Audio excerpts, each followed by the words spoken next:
Fiz um vídeo, pessoal, sobre a saga para montar o micro MSX. É um projeto espanhol de um MSX 2 Plus baseado em FPGA.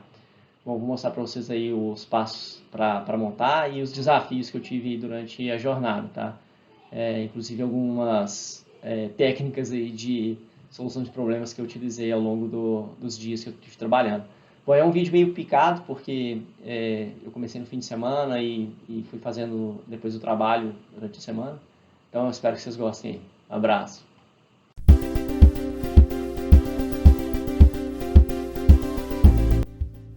Esse é o Micro MSX. Ele é um projeto espanhol, está documentado no site, eu vou mostrar para vocês daqui a pouco, mas é um MSX baseado em FPGA da primeira geração, então ele é equivalente ao primeiro Xemix. E ele é uma plaquinha feito com uma PCB de 10 por 10 centímetros. E ele está aqui nessa caixinha de acrílico que eu cortei no acrílico, tá, de 3 milímetros. E ele tem uma placa com uma extensão para 2 cartuchos e esse cabo, tá, que a gente conecta no conector aqui de expansão, né, no cartucho e na plaquinha. Tá? E aí ele faz a conexão dessa placa auxiliar à placa principal. Se eu não me engano, aqui são 50 vias, um cabo normal de 50 vias para conexão aqui. Deixa eu apresentar primeiro o projeto de onde, se alguém quiser montar, né, onde estão os arquivos, e depois a gente volta para detalhar um pouco mais a placa e os componentes que estão aqui. Tá? Esse é o site onde tem os recursos para montar o projeto. Como eu disse, ele é um projeto baseado em FPGA, chama Micro MSX, né, ou UMSX, e o autor da placa, tá, basicamente ele pegou os esquemas do Xemix e construiu essa nova placa, tá, baseada no esquema eletrônico do Xemix. E aqui ele está disponibilizando os arquivos Gerbers para as duas plaquinhas, para a placa principal, que está aqui embaixo, e para a placa auxiliar. Tá? Bom, o site ele tem um nome meio diferente, né? Chama Vai de Retro Satanás, aqui, um site espanhol, como eu disse. E aqui está o endereço para quem quiser fazer o download. Então basta ir na área de fóruns, né? E aí tem uma discussão na área de projetos abertos sobre o clone MSX2 Plus, chamado MSX. Bom, aqui está uma foto que o BCH, que é o autor do projeto, divulgou, né? Então eu fiz uma caixa aqui em 3D, né? Ele fez, e aí estão as conexões. Aqui tem uma imagem da PCB, né? No KiCad. Então aqui tem o FPGA, né? E ele está conectado aqui numa série de resistores em array, né? Uma cadeia de resistores, né? Tem vários resistores de 100, aqui no formato 603 por 4, né? Então são 4 resistores 603 organizados numa mesma cadeia, numa mesma cadeia resistiva, e ele está ligado aqui. Eu vou demonstrar um pouco mais, falar um pouco mais da placa daqui a pouco. E aqui é a placa de cartuchos, né? Então aqui eu tenho o conector de 2 por 25, se eu não me engano, né? 2, 4, 6, 8, 10, 12, 14, 16, 18, 20, 22, 24, 25, exatamente. Então são 2 por 25. Aqui eu tenho um TMA 5120.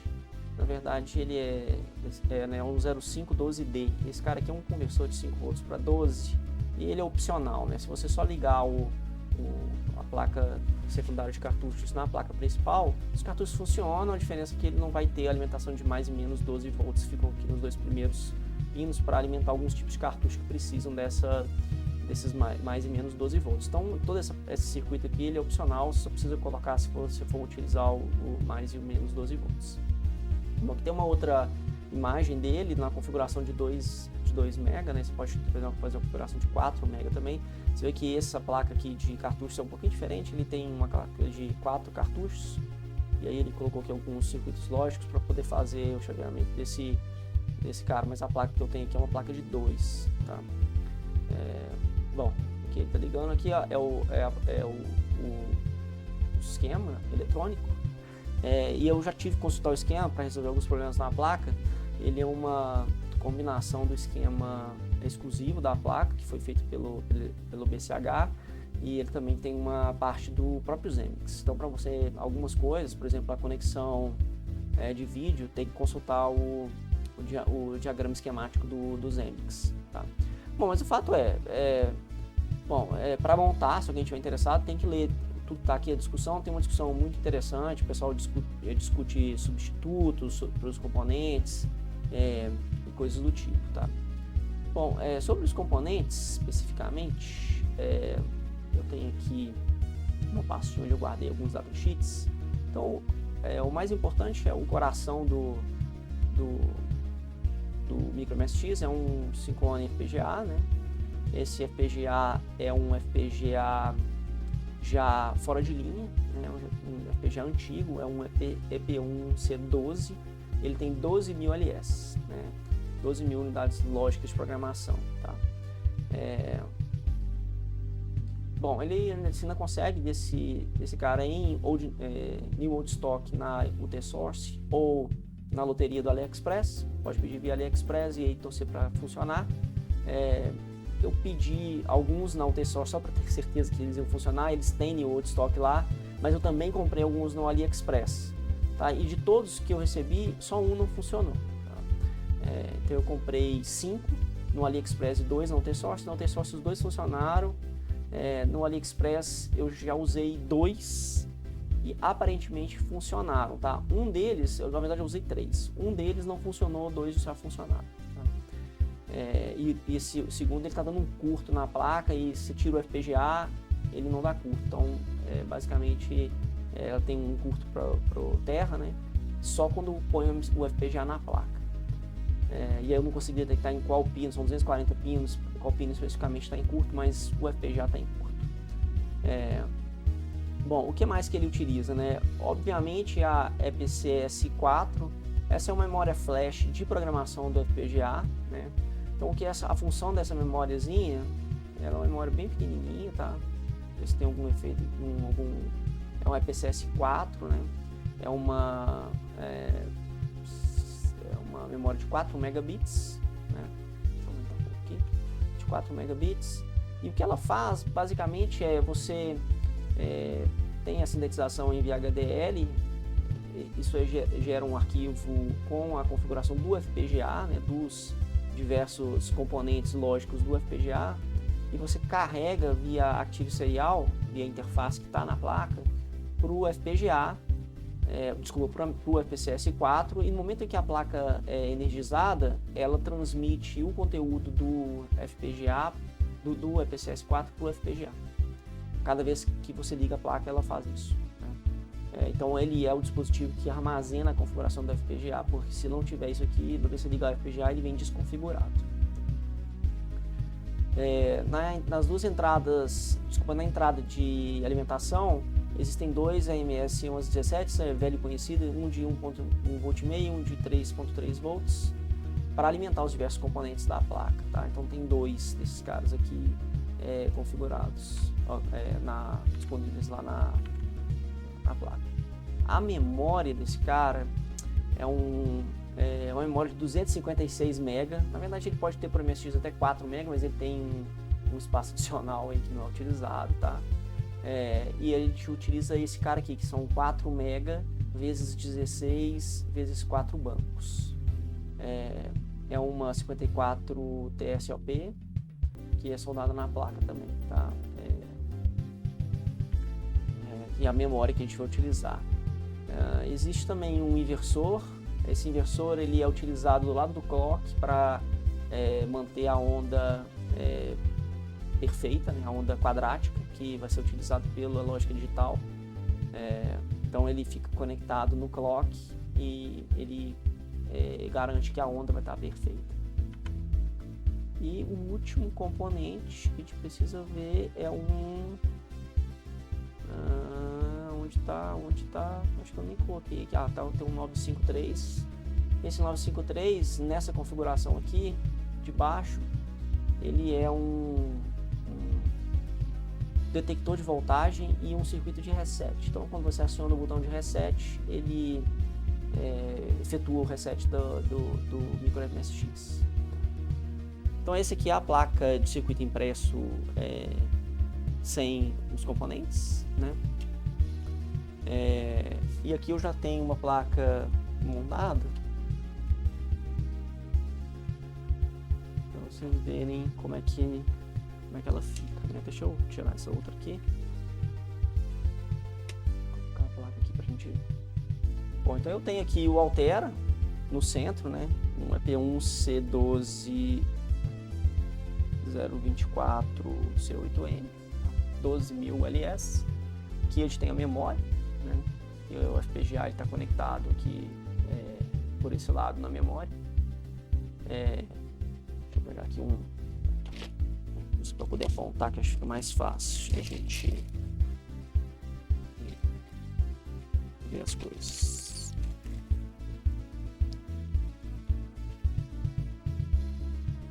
Vou tentar abaixar um pouco mais aqui para vocês verem.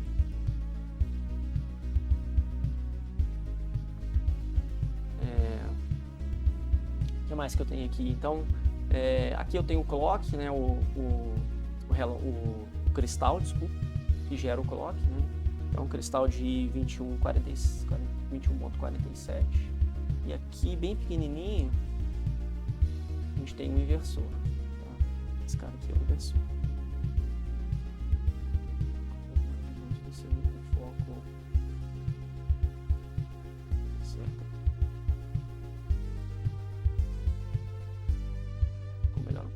Então esse cara aqui é o oscilador, né, o cristal oscilador, e aqui tem um inversor está aqui, desculpa, que é bem pequenininho, um inversor que garante a movimentação da onda. Né, Aqui eu tenho o circuito de reset, detector de voltagem, né, e aqui eu tenho a IPSS4. IPSS4, a memória flash que carrega a organização do FPGA a cada alimentação da placa. O que mais que tem aqui? Bom, ele tem o conector ativo serial, né, onde eu ligo o programador que vai carregar essa memória IPSS4, uma série de LEDs aqui que falam do status da placa, e aqui eu tenho o Deep Switch que configura as diversas opções. Então todas as opções estão disponíveis lá no manual dos Xenix. Então aqui eu posso, por exemplo, configurar de 30 ou 15 kHz o vídeo para vídeo composto, para saída RGB que está aqui na frente. Posso falar que ele vai ter 4 ou 2 MB, então tem uma série de configurações aqui que a gente pode fazer. Posso habilitar ou desabilitar o cartão microSD que fica aqui nesse conector. Bom, aqui eu tenho uma saída ou entrada, né? Na verdade, a entrada PS2 para o teclado. Tem uma saída vídeo composto, saída de som 3,5 mm estéreo, e aqui conector de energia. E aqui eu tenho um fusível rearmável. Então esse fusível ele tem uma característica interessante, que se a corrente sobe, ele tem uma corrente de gatilho e ele começa a esquentar, e na temperatura mais elevada ele bloqueia. Então, e aí na hora que a temperatura cai de novo, ele desarma. Ele desarma quando a temperatura atinge um determinado limite, depois ele arma de novo e volta a funcionar. Então ele deixa passar de novo a corrente. Bom, aqui são os dois AMS, um de 3.3, um de 1,5, uma série de capacitores aqui eletrolíticos. Tem várias funções, né? Tem os capacitores que estão ligados na tensão de entrada, na alimentação de entrada, depois um para o 3.3, um para o 1,5, e aqui eu tenho uns utilizados pelo sistema de áudio, alguns utilizados pelo vídeo, então todos aqui localizados aqui embaixo. Bom, aqui também a gente tem as redes resistivas de 200, de 100, e aqui também de 100. Essas daqui elas estão na conexão de cartucho, diretamente conectadas, elas ligam o FPGA na placa de cartucho. Essas aqui, elas estão, a maioria delas associadas ao vídeo, a geração do vídeo RGB. Então tem algumas que estão conectadas nas diversas saídas do R, nas diversas saídas do Blue, nas diversas saídas do Green. Então um dos sintomas quando essas aqui estão com curto, alguma coisa assim, é que você tem uma saída de vídeo que fica mais amarelada, mais esverdeada, e aí isso se deve, aí tem que olhar essas redes resistivas aqui embaixo, aí como dica para quem for montar, né? Aqui eu tenho mais algumas redes resistivas que controlam os deep switches e os LEDs, né? Aqui eu tenho uma conexão de cartucho, uma conexão de joystick, uma só, né? Então são 10 pinos aqui, 9 na verdade são utilizados, são os 9 pinos que a gente tem um cabinho, esse cabinho está aqui, é um cabinho que eu fiz aqui para converter dos conector de 10, aí tem um cabo flat de 10, e aqui eu fiz um conector de DB9 macho para conectar o joystick. Bom, esse aí é o micro MSX, tá? Então o que eu vou fazer agora, eu tenho aqui uma placa que está quase todo soldado. Então, o que eu fiz para soldar essa placa eu utilizo eu pedi para imprimir a placa, para fabricar as placas na China, e eu tenho um stencil. Então o que eu faço eu uso o stencil para aplicar a quantidade de solda nos pads, e aí eu tenho uma mesinha, uma mesa quente, né? E aí essa mesa quente eu coloco a plaquinha em cima da mesa e ela assenta os diversos componentes nos pads. Bom, funciona muito bem, principalmente para esses componentes SMD tradicionais. E eu chego para o Altera, não é tão legal. Ela funciona, o Altera chega a soldar, mas tive alguns problemas aqui de curto, porque acaba cortando duas perninhas do Altera, como elas são muito pequenininhas, né? Então acaba dando curto. Então, mesmo soldando, tem que dar uma verificada no microscópio para ver se não tem nenhuma patinha do Altera em curto. E aí faz a verificação. Eu uso um microscópio com um palitinho de dentista, né? Vou mostrar para vocês. Eu sei que nem podia estar tocando, mas um negocinho desse de dentista, e aí eu vou verificando no microscópio se tem alguma patinha em curto no Altera. Lógico, também com o multímetro você vai testando, né, para ver se tem alguma adjacente em curto. Adianto que algumas é normal ter, tá? Mas não são todas, obviamente, e aí tem que verificar isso daqui antes de proceder com a montagem. Então, minha recomendação primeiro faz o Altera, verifica se não tem nenhuma pata do Altera em curto, porque quando não tem nenhum componente na placa, basicamente não tem, com raríssimas exceções, dá para ver no esquema, né, quais são as patas do Altera que estão conectadas uma na outra. E aí você garante que não tem nenhum outro componente ao longo do circuito em curto, né? E aí, uma vez garantido que o Altera está perfeito, está legal, aí você vai procedendo com a soldagem dos demais componentes. Bom, aqui está faltando, todos os componentes de superfície já foram soldados, né? Eu usei a mesa para fazer a soldagem, já verifiquei o Altera, em princípio está tudo ok. Então o que eu vou fazer agora é fazer a soldagem do cristal, dos conectores. Aí tem aqui mais o EPSS 4 também, que eu deixei de fora, que eu não tinha, hoje chegou mais algumas, então eu vou fazer a soldagem dela manual mesmo. E aí a gente passa para programação, então eu vou mostrar para vocês como programar o firmware do Altera na EPSS 4, né? A gente vai compilar o firmware do projeto OneChip MSX, o programa do KDL, o VHDL do KDL, né? E fazer o download para EPSS e aí ver como é que a placa se comporta, se precisar a gente vai fazer algum troubleshoot também. Também ainda não soldei o conector aqui, o microSD, o slot microSD também chegou. Vamos lá.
aqui na bancada. Então já a placa soldada. E aí agora a gente precisa fazer a programação. Primeiro eu vou ligar ela para ver se ela está funcionando perfeitamente, né? Então o comportamento normal é esses LEDs aqui, eles precisam acender todos os LEDs. Eu vou pegar aqui a fonte de 5 volts. Vou ligar aqui. E aí tem um jumper aqui nessa posição, que é onde a gente vai ligar o switch de ligar e desligar.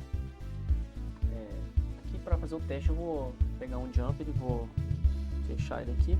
E aí ele tem que acender aqui as luzinhas todas. Então tá aqui, todas as LEDs acenderam. E aí não tem ainda o programa na EPCS 4 e aí ele não está configurando o Altera. Então quando ele configura o Altera, ele alterna aqui as luzinhas de acordo com as configurações dos DIP switches. Como estão todos desligados, então ele deveria estar somente com a primeira luz acesa quando o Altera for configurado, né, e as demais apagadas. Bom, eu vou desligar aqui e vamos proceder com a configuração da placa. E para fazer essa configuração, eu vou usar esse programador, tá? Esse é um programador para os produtos da Altera, né, da Intel agora, que comprou a Altera, e ele serve tanto para programar os FPGAs quanto os CPLDs da Altera. E o que a gente faz a gente liga esse programador na porta USB, liga a porta USB no PC e ele acende a luz aqui, né? E aí a gente vai conectar ele na entrada da placa. Bom, agora vou chavear aqui do PC de novo. Eu já estou aqui no PC e para programar o Altera, né? Carregar o firmware na placa, a gente vai usar o firmware que foi feito pelo KDL. Esse firmware, eu já coloquei ele aqui, tá? Eu já criei uma pastinha e descomprimi o arquivo zip que está lá no site do KDL. E vou até entrar aqui no site para vocês anotarem o endereço. Então é esse cara aqui.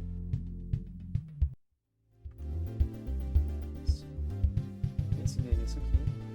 E aí vocês precisam baixar o pacote principal. Esse aqui está na versão 3.9. Ele vai baixar o arquivo .7z, né, um arquivo zip. E aí você pode descomprimir ele, né, numa pasta. E aí você vai ter essa estrutura de diretórios. Nessa estrutura eu vou pegar a última versão, a 3.9. E aqui tem dois conjuntos do firmware, né? Um que é focado, e isso que eu vou dizer agora está aqui escrito no vídeo, né? Então tem os da primeira geração e os da segunda geração. Essa placa do MicroMSX, ele é da primeira geração. E os arquivos da primeira geração ficam dentro dessa pasta aqui. E aí aqui no Leia-me tem as instruções.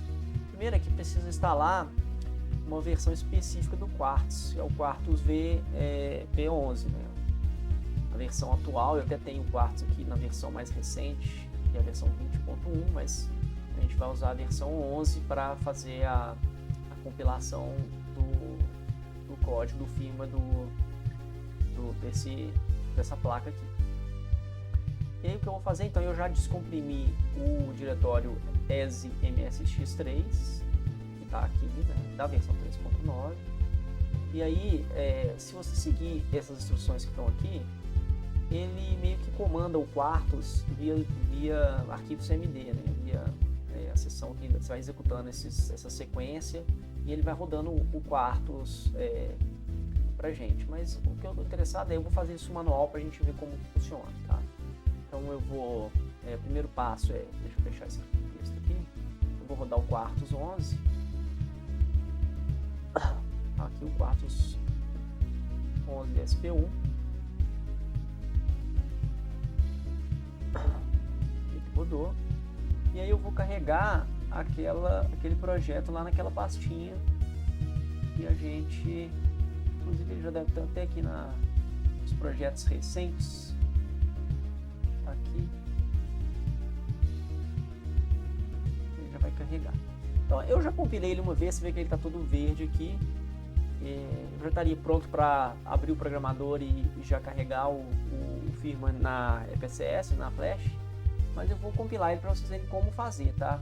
Então aqui no arquivos, no files, vocês podem ver todos os arquivos que foram utilizados para poder fazer a sintetização do MSX. Então eu tenho, por exemplo, a sintetização do VDP, né, do MSX2 Plus, eu tenho aqui do 9958, né, que é do 2 Plus.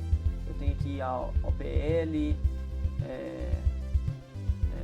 OPL2, tem aqui MIDI, RAM, tem toda a parte do Z80, então, ou seja, tem todo o conjunto de arquivos que é utilizado para sintetizar o hardware completo no MSX2 Plus. E o que a gente vai fazer aqui é clicar nesse botãozinho aqui para ele fazer a compilação.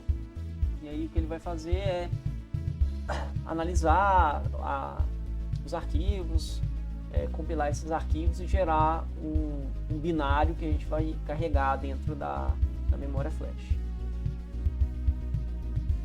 Eu vou acelerar para a gente, senão ele demora aqui uns 5 minutos para poder fazer a compilação, a gente não vai esperar esse tempo todo, então eu vou acelerar aqui.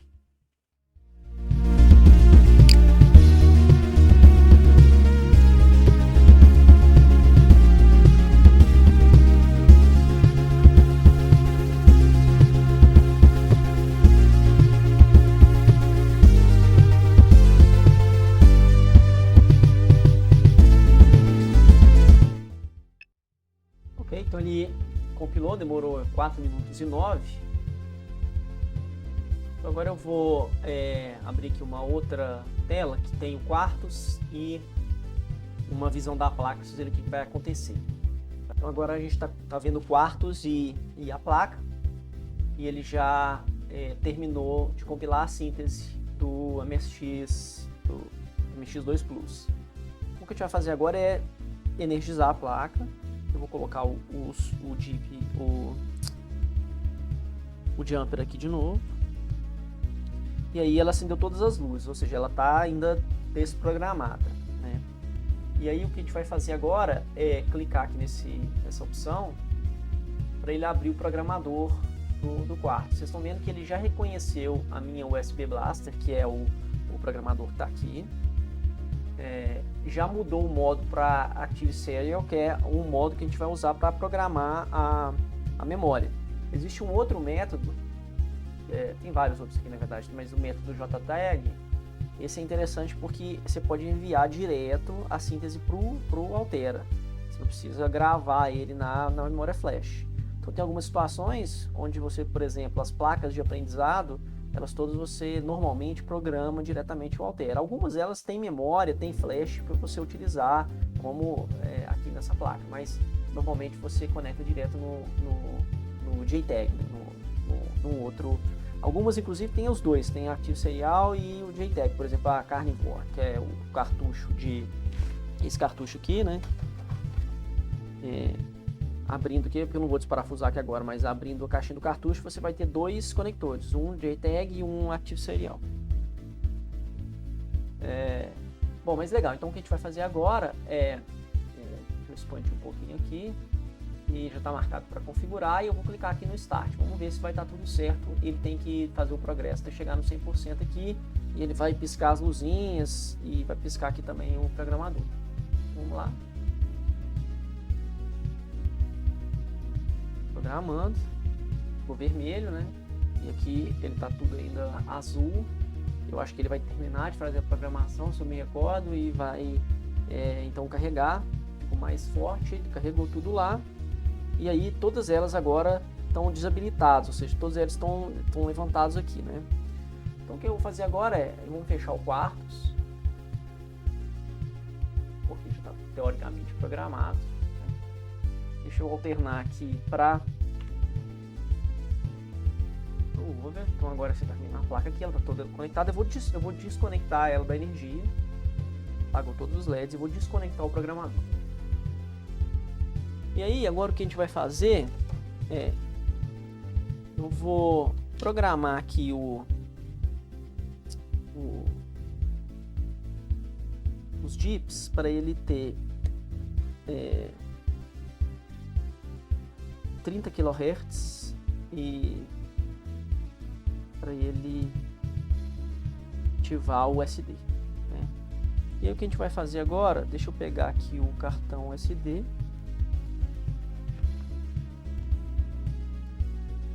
Estava aqui em algum lugar. Bom, depois de brincar aqui com a minha bagunça, eu encontrei o cartão. Então o que a gente vai fazer agora é colocar o cartão aqui no slot SD. E eu tenho uma outra que eu vou colocar o MSX na placa de captura aqui. O que a gente vai fazer agora é ligar, energizar a placa. Opa. Aí, aparentemente ela deu boot. Vamos ver se tá aqui alguma coisa. Óbvio que não vai vir, né? Porque eu não liguei o cabo de vídeo. Vamos ligar aqui o VGA. E agora sim, pra lá. Agora sim a gente vai ligar. Aparentemente ela botou. Ó, botou, entrou com 2 MB. Só que tem algum problema, porque ele deveria ter entrado com o MSX-DOS, que esse micro SD, ele é preparado já com o MSX-DOS. Bom, aqui já tem algumas coisas interessantes. Uma que o Altera já funcionou, a gente já viu funcionando porque ele já executou o código e já entrou no MSX Basic, só que ele não carregou o MSX-DOS. Então, a gente vai ter que colocar no microscópio para ver se pode ter alguma bridge em alguma rede resistiva dessa daqui que conecta o USB ou os DIP switches no Altera. Meu palpite é que normalmente a placa que funciona legal, ela pisca o último LED até carregar o resto da BIOS, né?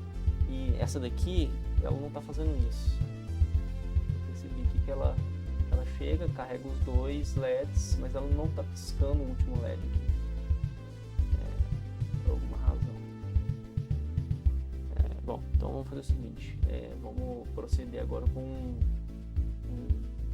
vamos tentar achar aqui se tem algum problema nas soldas que estão conectando aqui. Deixa eu tentar ligar o microscópio pra gente ver.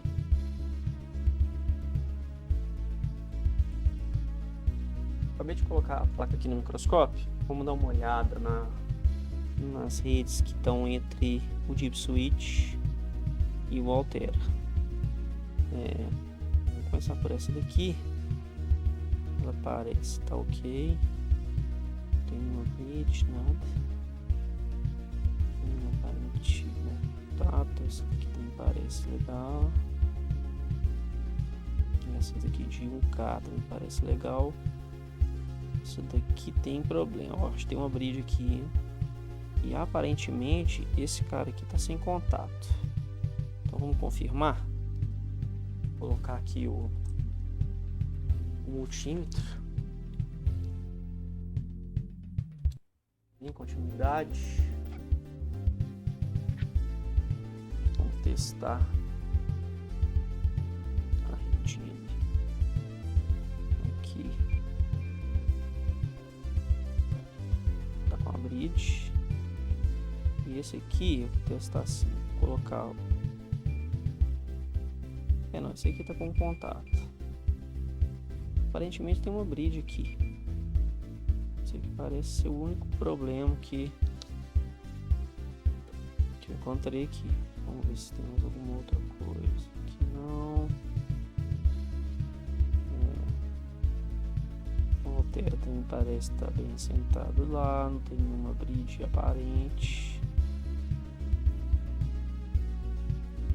Vamos Vamos tentar tirar essa bridge aqui.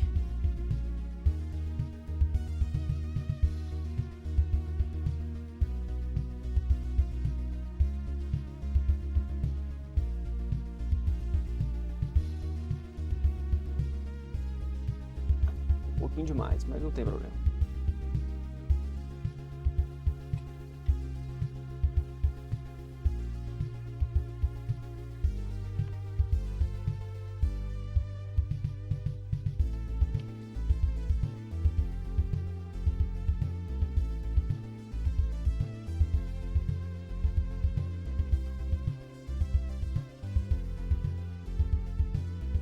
Aparentemente saiu. Aqui, vamos tentar.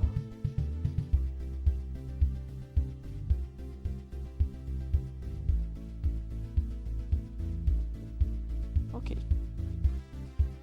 Então vamos ligar ela aqui de novo para ver se o comportamento dos LEDs vai mudar. Eu vou deixar o microscópio aqui por enquanto. A gente pode precisar dele para continuar fazendo outras verificações. Deixa eu ligar aqui. O jump. Agora ele está piscando o último LED. Pelo menos isso. Vamos ver se ele vai carregar o MSX-DOS agora. Não, ele continua sem carregar. Tá. O último deep switch está desligado. Isso aqui significa que o SD card está desligado. Então eu vou tirar aqui agora de novo. Ficou com preguiça de puxar o jumper. O jumper é muito ruim. Eu tinha um outro aqui, mas na minha bagunça aqui ele também foi perdido.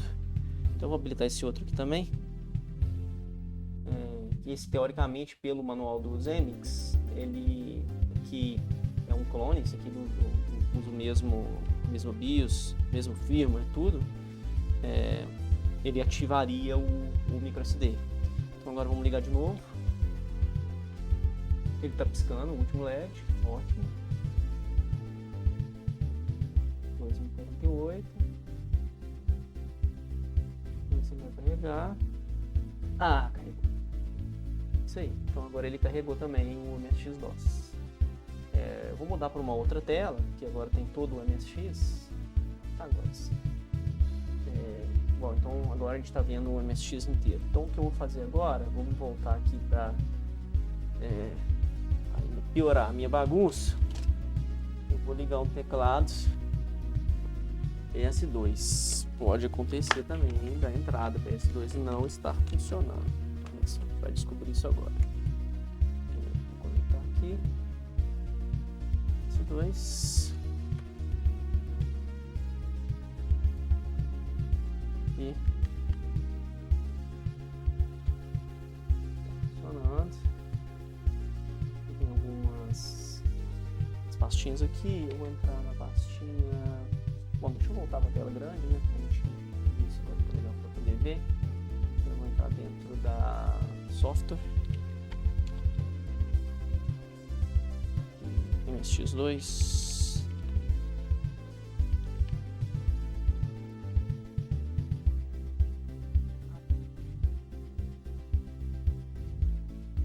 Tá, eu tenho sofá aqui. SR8. Vamos rodar o Sofa Run e tentar rodar um Metal Gear aqui também. Uma coisa que eu esqueci é de conectar a saída de áudio, a entrada de áudio. Verdade. A entrada de áudio na placa de captura.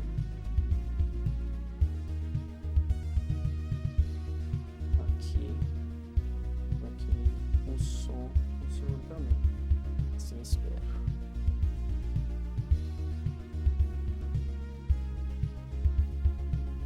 Ok, então só para executando. Agora o áudio está conectado aqui.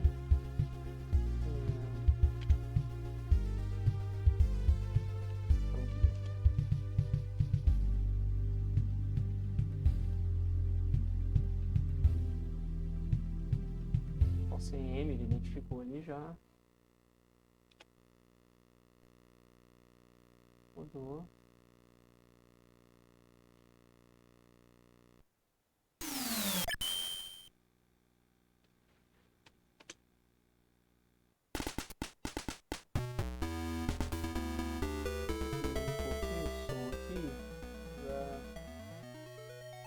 falar, eu acho que tá ok.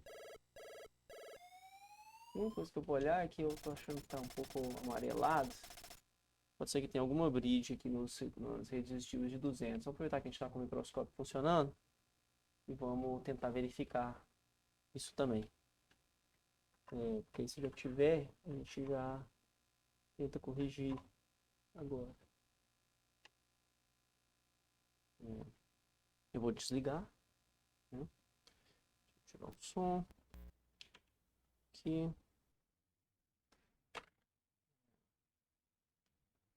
Tirar o teclado também. Lados. O cabo.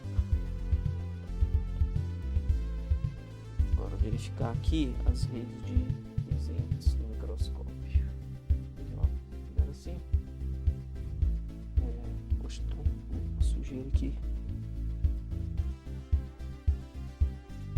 Então, essas aqui são normalmente as redes resistivas que cuidam do vídeo. Então, deixa eu verificar se tem algum bridge, alguma coisa que não tá legal aqui. Aqui no princípio não. Você vê que essas aqui, elas foram... Eu já tinha verificado antes e eu não tinha achado nada errado. Mas às vezes faltou um mau contato ou uma bridge. Elas geram uma imagem meio amarelada, apesar de assim, pode ter sido só impressão minha. Aqui, não, esse aqui, não, ele tá legal. Vou testar com tinta. Se ele desencargo de consciência mesmo.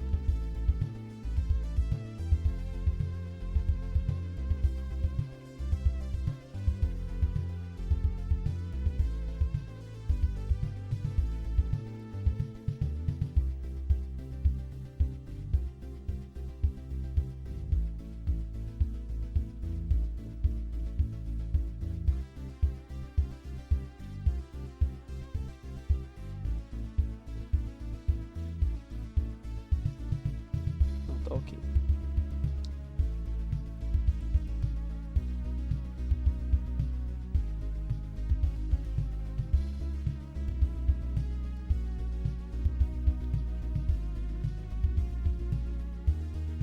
Não, em princípio eu não consegui achar mais nada não. Deixa eu retirar o microscópio aqui, cópio, e fazer mais um teste agora com a plaquinha de cartucho. O próximo teste que a gente vai fazer é pegar a nossa plaquinha,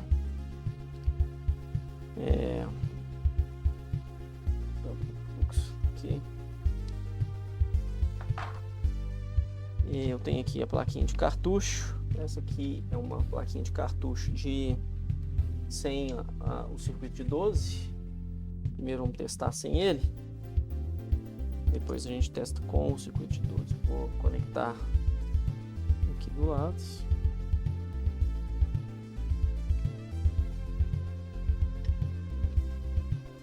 Ok, conectado. Vamos novamente conectar o cabo de GA. Novamente nós vamos conectar o teclado.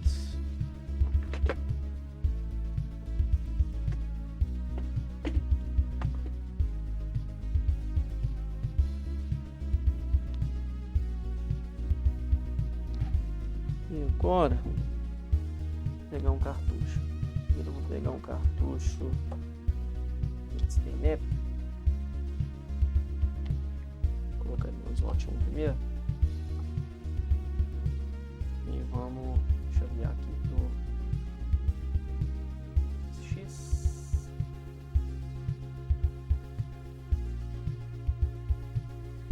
E ligar. Vamos ver o que vai acontecer. Ele carregou, aparentemente, deu boot. E tem que entrar nesse menu. Não entrou. Então aparentemente Aparentemente, nossa plaquinha de cartucho não está funcionando. 2000 anos depois.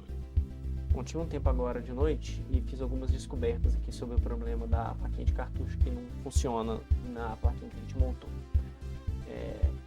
Bom, o que eu fiz aqui foi o seguinte, vou colocar aqui para você para me explicar. Eu fui aqui na página do msx.org e peguei a documentação do slot de cartuchos, né? E aí a minha estratégia é fazer uma comparação. Eu tenho uma outra placa que já está funcionando perfeito. Fazer uma comparação no estado inicial do computador, quais são os sinais em cada um dos contatos do slot de cartuchos. E aí fazer uma comparação, porque inicialmente eu estava achando que algum dos pinos de endereçamento ou de dado podiam estar desconectados da placa.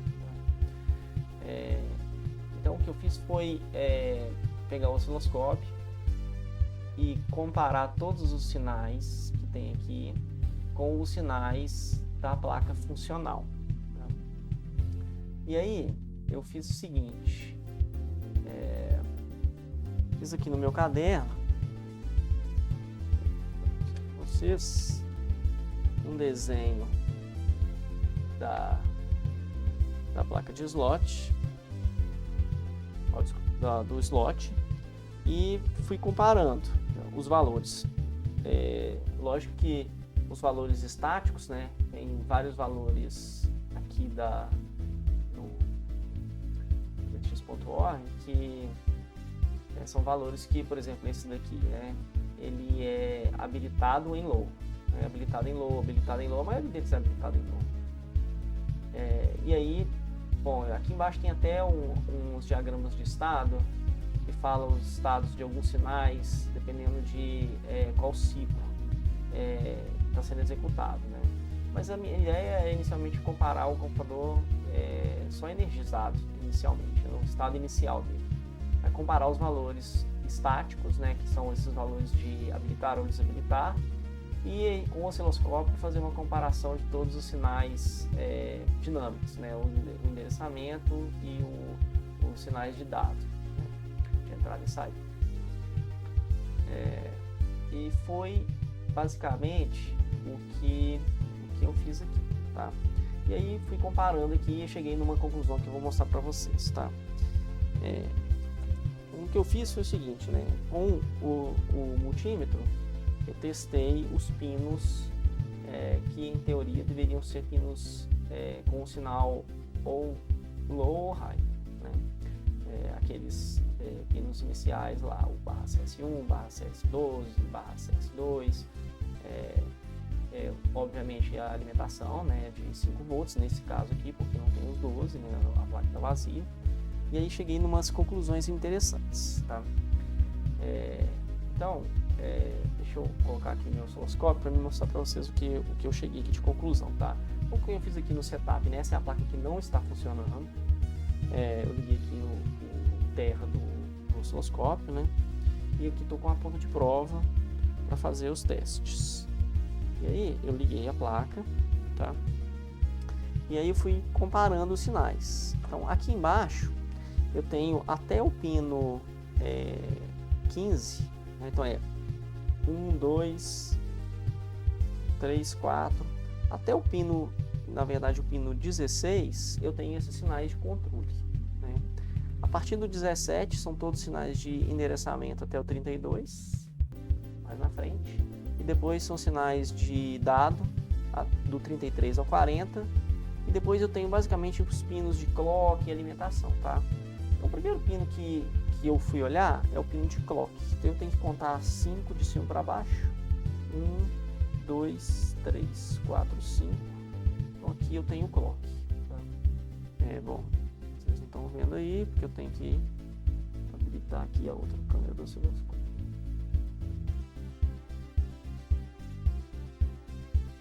Deixa eu aqui agora. Vocês estão vendo? Então eu tenho aqui o clock, né? Bom, nem vou mexer aqui muito na configuração do osciloscópio, não, porque o que eu estou interessado basicamente é na frequência. E aqui dá dando para vocês verem aqui no cantinho, né? Aqui tá 3.57. Então o clock tá legal, tá chegando o clock na plaquinha de cartucho, né? Os sinais de endereçamento, então a partir do sexto pino para cá, que na verdade é o 40, né? Então 1, 2, 3, 4, 5, 6. Então aqui eu já tenho pino de dado, né? Pino de dado. Você vê que ele está tendo atividade, ou seja, ele está no barramento de dados, escutando legal. Aqui já é pino de endereçamento. Então assim, o cartucho, a placa de cartucho, ela está conectada na placa principal e eu testei todos os pinos de endereçamento e dado, eles são todos conectados. E aí, bom, eu gerei o mapa dessa placa e aí peguei uma outra que está funcionando aqui, né? Essa outra aqui, para vocês. E fiz a mesma coisa, fiz o mapa. Cheguei à conclusão que um só é diferente. Então, o pino 13, que é o aqui, 1, 3, 5, 7, 9, 11, 13, esse pino aqui, ele tá em low. Aqui tá, por que eu mexi na... Ele tá lá embaixo, né? Você está dando uma diferença de potencial elétrico muito baixinho, né? Então ele está em low, tá? Porque é lógica TTL, então ele está muito próximo de zero, então ele está considerado como low. E se eu ligar a outra placa, vou ligar outra placa aqui, o outro Micro MSX, e vou no mesmo pino, tá? Então vou ligar ele aqui. Ele deu boot para ele ficar no mesmo estado, né? Vou colocar aqui o TR. E aí vamos lá no pino 13. 1, 3, 5, 7, 9, 11, 13. Ele está em high. Tá?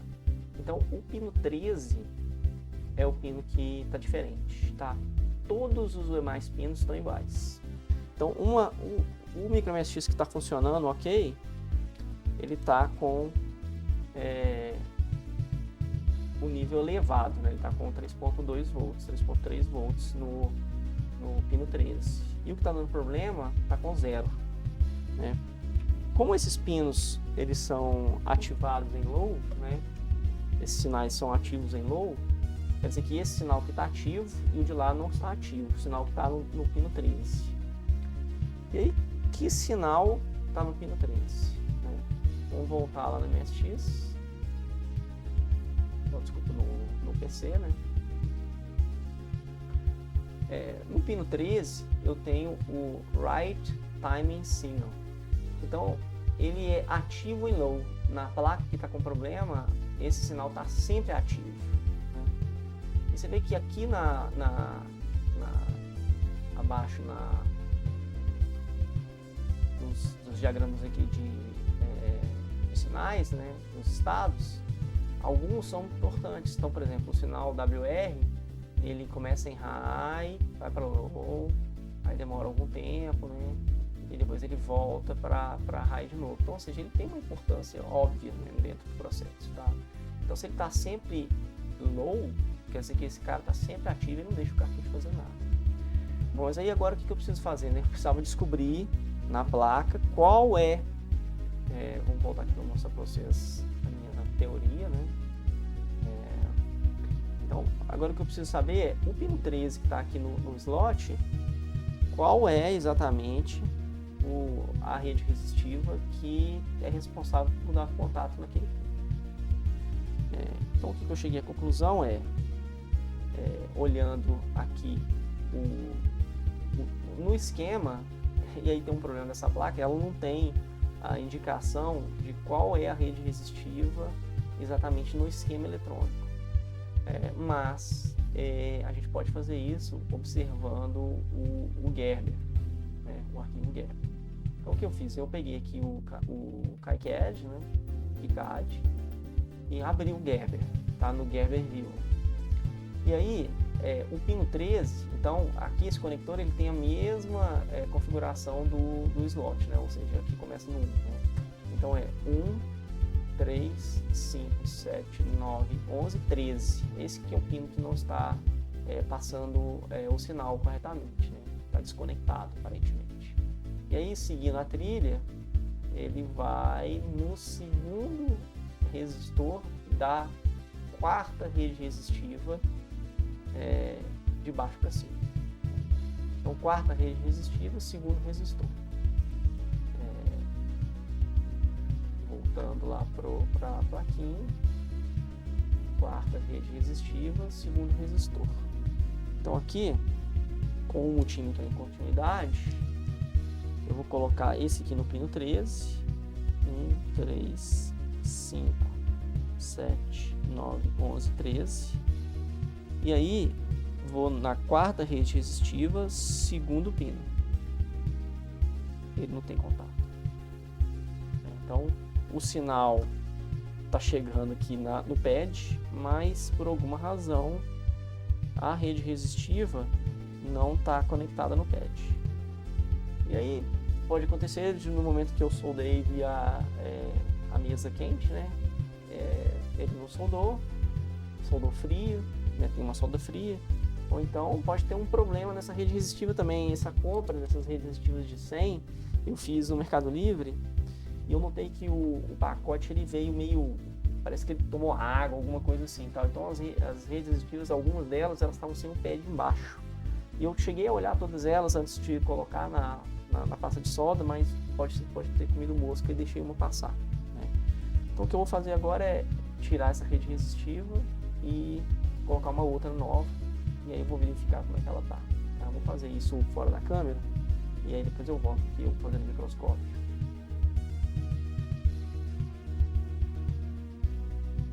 Depois da solda, fiz aqui uma limpeza bem grosseira, e eu já testei aqui também e agora deu continuidade. Então 1, 2, 3, 4, segundo pad, vou colocar aqui meu óculos.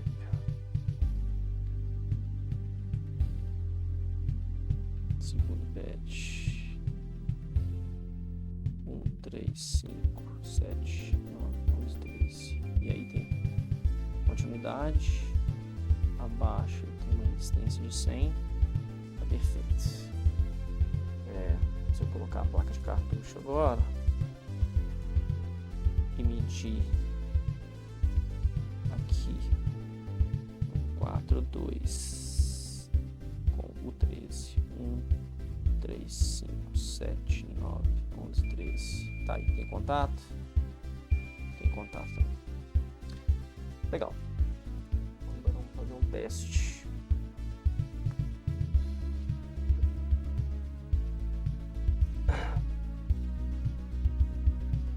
Aqui. Eu troquei o SD card para está MSX3 Plus, tá? Mas ele não leu o cartucho ainda.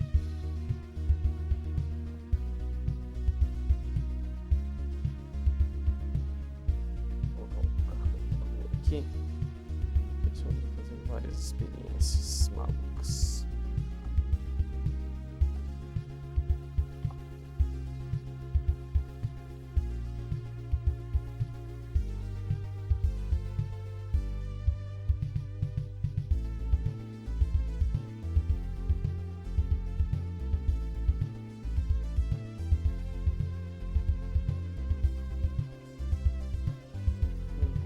Que ele mudou um pouco o comportamento. Pode ser que quando eu soldei a nova rede, ele deu outro problema em outro sinal.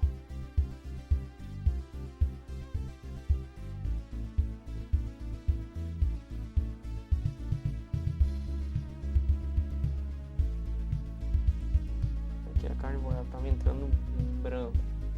Agora ela não entra mais.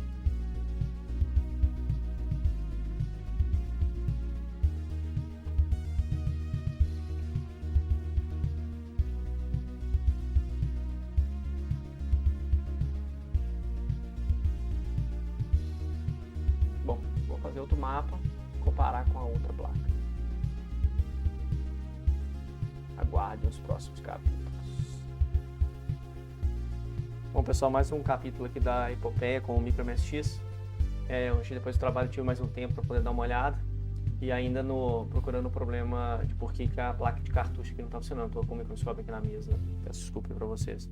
E finalmente eu descobri o que foi. Quando a gente estava resolvendo o problema do WR, né, do sinal WR, eu tive que ressoldar essa rede de resistores aqui da quarta posição. E aí, eu não tinha visto no microscópio a primeira vez, mas ficou uma bridge entre dois pininhos. E aí o que aconteceu é que o sinal RD, que também está na mesma rede de resistência, olhando no osciloscópio, ele não chegava no zero. Ele ficava sempre, ele dava no máximo 3.3, ele variava, né, ao longo do tempo, mas ele nunca chegava no zero. E aí eu fui lá no microscópio e tinha uma outra bridgezinha pequenininha entre duas patinhas da rede de resistência. Eu só encostei o ferrinho de solda, ele soltou a rede de resistores, soltou a bridge, né, entre as duas perninhas do array, e aí agora funcionou. Então eu vou colocar aqui um over para vocês verem o MSX rodando. E aí ele está sem o cartão aqui, né, ele está com a BIOS normal, que é carregado quando a gente faz o flash, né. E aí você vê que já está rodando a SDMap que está aqui na minha plaquinha de cartucho. Bom, então eu já tenho agora 2 MicroMSX aí. Esse aqui me tomou bastante tempo, o outro eu consegui montar no fim de semana, esse aqui foi um fim de semana mais uns dias aí depois do trabalho. Mas finalmente funcionou. Então ele já está funcionando legal, eu vou só colocar ele na caixinha de acrílico e aí termina aqui a saga do MicroMSX. Bom, espero que vocês tenham gostado, peço desculpas aí pelos takes aqui, eu não tenho experiência fazendo vídeo. Vamos ver, bom, espero que se vocês tiverem interesse ou quiserem montar, espero ter ajudado quem for fazer o projeto do MicroMSX. Abraço, pessoal, até mais.